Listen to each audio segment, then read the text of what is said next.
So, Formula One, the Austin Grand Prix, as Max Verstappen wins the United States Grand Prix, and it was a comfortable win for Max Verstappen. It was a calm, no drama, very good win, good start. Everything was good, amazing. It was like watching Max Verstappen in Monza, in Baku, and in this race, and in sprint, you could say as well. It was like watching 2023, cruising control, pole position, and then winning by a comfortable margin.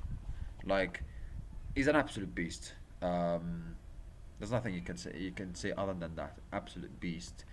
The way he's performing, performing at an incredible level, and I am so amazed how year after year after year he keeps improving. He keeps improving.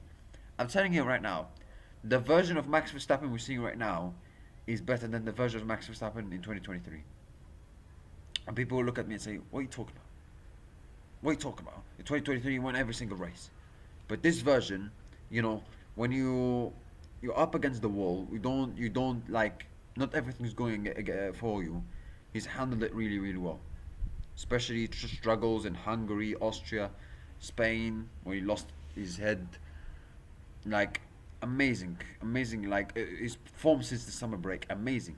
Second position is Zandvoort, winning a Monza over 20 seconds, winning a Grand Slam in Baku, second in Singapore, finishing above both McLarens, winning the sprint in Austin, winning the race in Austin. Like, he's been in a superb, amazing form, and he's showing an amazing level of consistency once again, as he showed it in the last 4 or 5 years. Incredible. He keeps improving. He keeps getting better. He's Mr. Perfection. He's Mr. Perfection. I mean, is watching Max Verstappen is like watching Lionel Messi or from football. It's like watching Michael Jordan play basketball.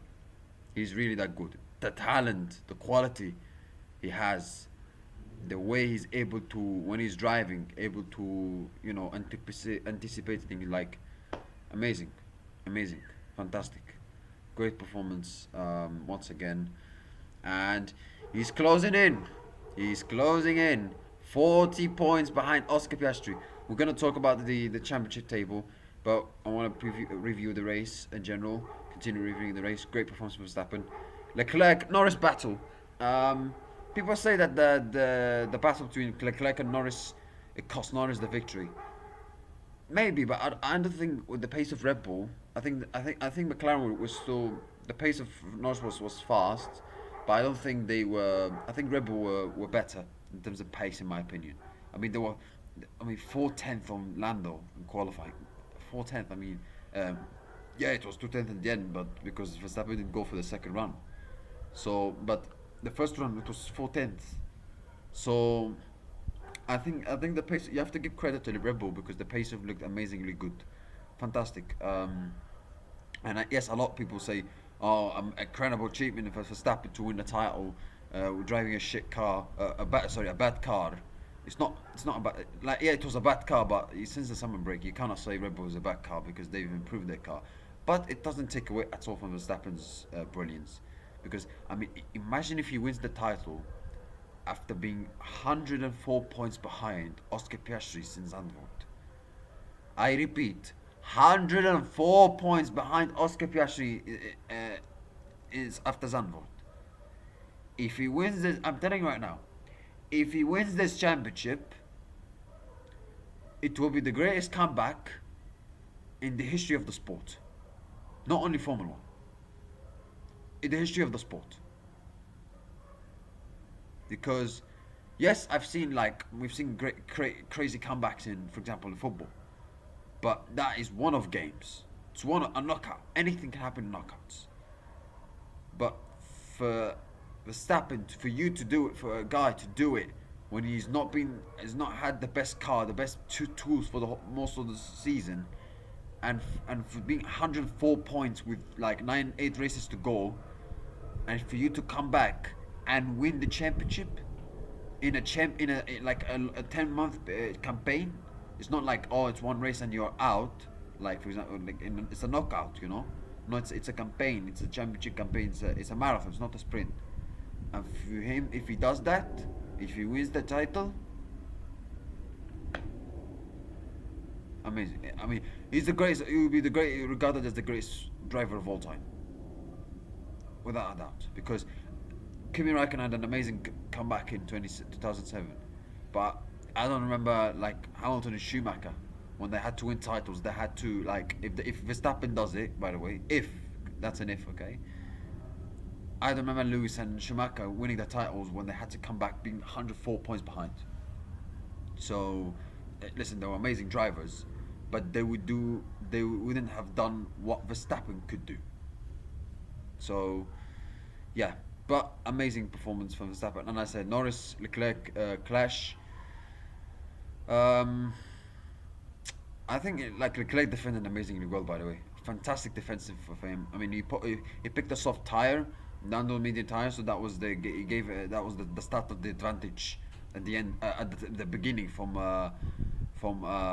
Leclerc's side. Went past Lando the first turn one, first lap, and then Lando was sometimes he had track limits, and he was trying to overtake Leclerc, and then sometimes, you know, Lando's mostly is cautious, except Singapore, because Singapore he was clearly not cautious at all in that first lap, but and I don't blame him for that, by the way. But in this time he was mostly cautious, as he's always is, not all the time, but always. Um, I understand why, because sometimes you don't want to, because we all know what happened in that lap one, turn one in the sprint. So I understand he doesn't want to risk it too much. And I understand also why he didn't go for that move on Sonoda and Baku, because he knows, like, if he goes for it, he might something crazy might happen, crash or something like that. So sometimes it's better to be cautious. It's better to be adaptable. Like, it's better to think like, okay, what if I do this? What happens if I do that? What could happen? And I think Norris, he managed that well, but I think he took too much time to pass Leclerc. Took too much time. He passed on Leclerc, and then he was behind Leclerc because Ferrari made a pit stop earlier. And by the way, why McLaren were pitting Piastri first, and then Lando pitted second? I thought the guy who's the leading car always puts first at McLaren, right? But anyway, um, so, and as usual, the pit stops of McLaren were not that great from both sides, actually.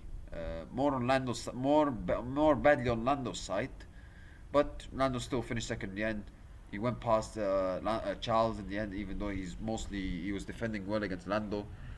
And Lando, in risk of people saying, oh, he might have a 5-second time penalty because of track limits, but he went past the easy. He built a very very very good gap, and he was gaining on Verstappen as well, but it was like too little, too late. It was like 10 laps to go, but it was too late. The gap was too big already. So I think Norris did well, but I think some things he can improve. Of course, he can avoid like spending too much time. Get the move quickly, because yes, sometimes it's better to be cautious, but sometimes if you don't go for that move, it can cost you as well. So it's 50-50, So, but he had a good race, but he can improve in some ways, and he's gained points on Oscar, so that's good side for him. However, the bad side is Max is coming. Max is coming, and McLarens are scared. It's like watching Verstappen battling against the two McLarens is like watching the lion trying to face against the two papaya cats. Because that's what it is. The cats are nice. Yeah, they can be grumpy, but they are nice as well. Whereas the lion is like, ah, he's really the guy, and Verstappen is really the guy. But yeah, but Leclerc, he did really well to get a podium. Well done. And Ferrari in pace, they look better, third and fourth. Hamilton, did really well and competed against Piastri because I was like Piastri, you know, McLaren were clearly not the fastest. I would say Red Bull were the fastest still because that's why people say, oh, maybe Norris could have challenged Verstappen for the victory. But when I see Piastri's pace, and he was not able to pass Hamilton, he was not even close to pass Hamilton. I mean, he was always like 3 seconds, 4 seconds, 5 seconds, 2 seconds behind Hamilton. There was not even a moment where he was actually like 1 second, or sorry, 0.8 seconds behind Lewis. He was always like behind. So it tells you that the pace of McLaren was not the best, but at the end of the day, the guy who maximized more from the pace in the car was Lando in this race, whereas Oscar didn't have except the first one, the first lap when he passed the George. He didn't do much really. Not a special performance for him. He still leads the championship. He's still 14 points ahead. He's saying that he's not panicking yet. I prefer to be in a position where I am than the other two. And he's talking about obviously Norris and Verstappen fighting for the title. And I agree. He's still. I think everybody would rather be in Piastri's position, still leading the championship. Because let's say I know the championship doesn't end now, but if it ends now, if the FIA decided to stop the championship, Verstappen, Piastri is the champion. So he still has a lead of the championship. So he's still, yes, his performances recently have been concerning, and if he keeps performing like that, he will be caught out. But at the same time, I'm pretty sure he's not going to be this bad for the whole season. I'm pretty sure at some point he will bounce back, and he's still leading the championship. So, but his performance was not great in this race. Um, Ferrari looked good. I have to say they look good. Hulkenberg on the points, great performance for him and great response. Great, especially after the the difficulties he had in the sprint. Points for Fernando Alonso, for Yuki Tsunoda. So a crash or a collision happened between Carlos Sainz and Antonelli. So, which led to Sainz retiring and Antonelli being like down the grid. So yeah, for the title. Now Lando is 14 points behind Piastri. Verstappen is 40 points behind Piastri, and Verstappen is 26 points behind Norris. But it doesn't matter that much because Verstappen and Norris are second, third. It's about Piastri because Piastri is the guy who's leading. So, but yeah, I mean, I want a three title fight to be decided in Abu Dhabi. I would love it, and I think I deserve it. And I think I deserve it, and I would love it because a three title fight in Abu Dhabi, it's gonna be amazing. It's gonna be amazing, and I like this title fight is getting more spicy because of this stupid BS papaya rules and that kind of stuff. I like that Verstappen is like, you think you can use this papaya rules? Do you think you can do whatever you want? Okay, watch this. So amazing for Verstappen, and he's making this title race fun and exciting, and there's gonna be twists and turns. I'm pretty sure. Um, if you look at the remaining tracks, most of those tracks favor Red Bull. I think Mexico, Red Bull are going to look very, very strong, and Verstappen is all strong in Mexico. Brazil, in terms of the conditions, that's what I would say.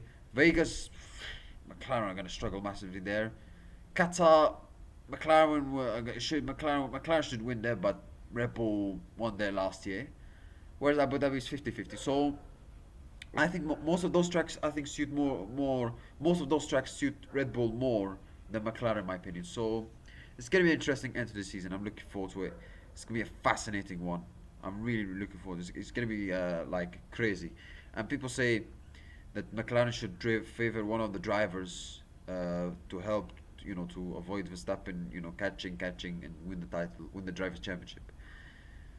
I understand that, but the gap is 14 points, and even if you favor Piastri, Piastri is not performing. He's not been performing recently well, and Norris, yeah, he's been better than Piastri, but he's behind still. So it's such a difficult situation for McLaren, in my opinion. But yeah, that's it, guys. I wish you have a nice day. See you next time, and goodbye.